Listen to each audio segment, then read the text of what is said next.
40-мм динамические драйвера, 2 встроенных эквалайзера, Bluetooth версии 5.3, время автономной работы до 90 часов на одном заряде наушников, поддержка подключения как Bluetooth, так и по кабелю, встроенный HD-микрофон, эргономичный дизайн, мультипоинт до 2 устройств, и обо всем этом я, разумеется, прочел в рекламе к наушникам под названием One Audio Super EQ V16. Но как на самом деле дела обстоят у данной модели, я сейчас вам, разумеется, расскажу. Распаковка. Поставляется эта модель в коробке из тонкого картона, выполнена она в черном цвете, на ней есть название, краткие характеристики и изображение модели. Упаковка простая, в комплекте мы имеем сами наушники, краткое руководство, кабель для зарядки с USB-A на Type-C и кабель мини-джек на 3,5 мм. Качество кабельного хозяйства простое, что неудивительно, учитывая стоимость, но спасибо, что оно вообще есть. К минусам отнесут то, что нет никакого мешочка для транспортировки, хотя опять же в этот ценник его ожидать было бы, наверное, неразумно. Вес наушников 201 грамм, габариты амбушюр по внешним частям вы видите на экране. В целом все стандартно, как для полноразмерных наушников. Напоминаю, кстати, что 7 обзоров в неделю я выгружаю, плюс ежемесячно разыгрываю смартфон Poco X6 Pro. Для участия в розыгрыше необходимо подписаться на этот канал с колоколом, оставить любой осмысленный комментарий больше 5 слов, и либо в комментарии, либо в описании своего канала указать свое имя в телеге и подписаться на телеграм-канал скидок по ссылке в описании. Как только вы это сделаете, вы будете автоматически в розыгрыше. Если вы победите, я вам напишу. На стримах розыгрышах присутствовать не обязательно. Если с телегой что-то случится, буду проводить розыгрыши через ВК, через стримы, а может быть через Twitch. Напишите, через что лучше в свете последних событий. Перейдем же к наушникам. Приобрести V16 можно в белой и черной расцветке. Большая часть корпуса выполнена из полуматового пластика.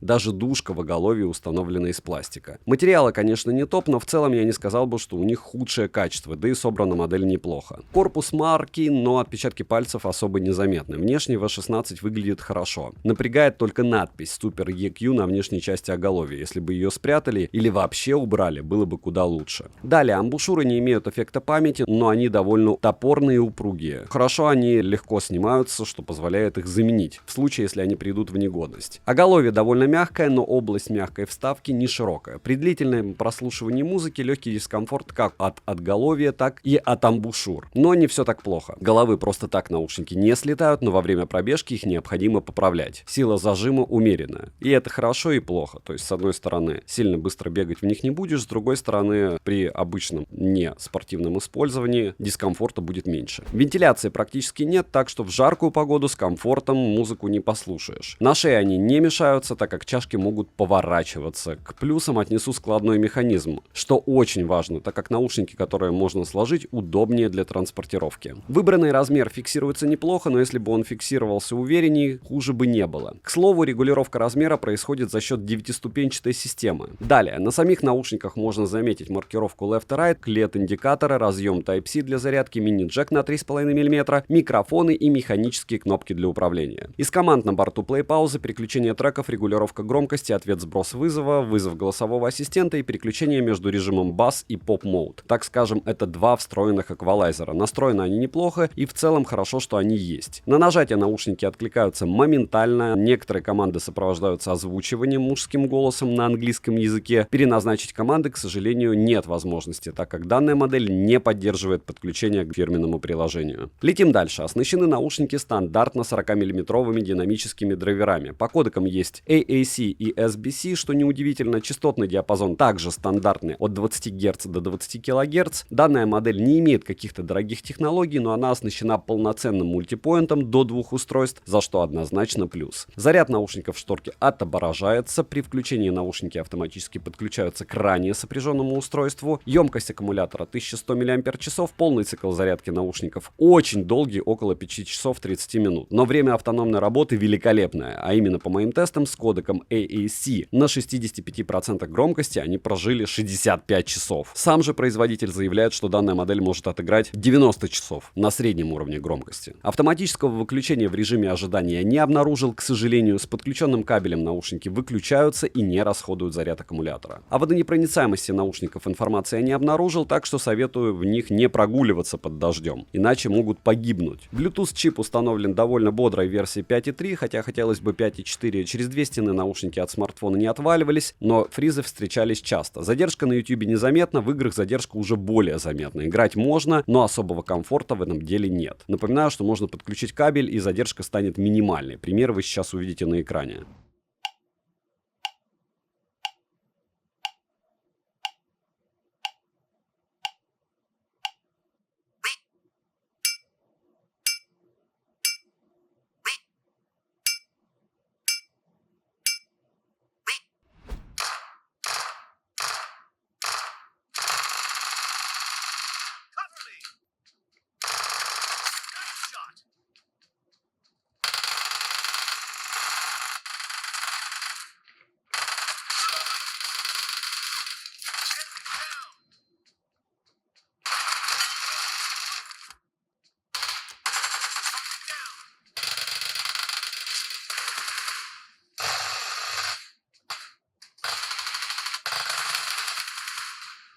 Микрофоны. Передача звука во время разговора приглушенная, голос передается нечетко, да и перегруз есть заметный. С другой стороны, за подобную стоимость другого ожидать, к сожалению, не стоит. Микрофоны работают, разговаривать можно. Что еще нужно? Только вот не факт, что собеседник согласится с вами тогда долго разговаривать. Во всяком случае, в помещении говорить можно, на улице в шумной обстановке не советую. Примеры вы сейчас услышите. Пример работы микрофонов беспроводных наушников полноразмерных Wow Audio, и насколько хорошо они отрабатывают, вы слышите, однозначно Super EQ V16 не могу рекомендовать для долгих разговоров и тем более в шумных помещениях. Но плюс-минус будет вот так. Звучание. Сразу отмечу, что по кабелю, что по Bluetooth соединению особой разницы по звуку нет. Звучание меня приятно удивило, так как оно довольно хорошо сбалансированное и без заметной каши. Бас довольно мощный, глубокий, высокие звучат приятно и выразительно, середина проработана с достатком. Сцена, как для подобного форм-фактора, средняя. Запас громкости есть и хороший. За свою стоимость звучание в данной модели является по мне плюсом. Минусы: нет поддержки подключения к фирменному приложению, непрезентабельная надпись Super EQ, пластиковая дуга в оголовье, не совсем комфортная посадка и плохая вентиляция. Цену можете посмотреть по ссылке в описании к видео. Если промокоды, смотрите в моем телеграм-канале, также по ссылке в прикрепленном комментарии. Вдруг на момент вашего просмотра появятся скидки, я туда обязательно скину промокоды. Резюмирую, One Audio Super EQ V16 дешевые полноразмерные наушники с приятным звучанием, стандартным набором функций и отличным временем автономной работы. И не путайте дешевые и бюджетные. Спасибо за просмотр, подписываемся с колоколом, ставим палец вверх, пишем комментарии, и за это я буду вам, кстати, безумно благодарен. Знаете, вы помогаете проекту. Вчера был топ-10 смартфонов до 30 тысяч, посмотрите, удивитесь. От меня девайсу, учитывая стоимость, однозначная да. Добра и удачи вам, дорогие друзья.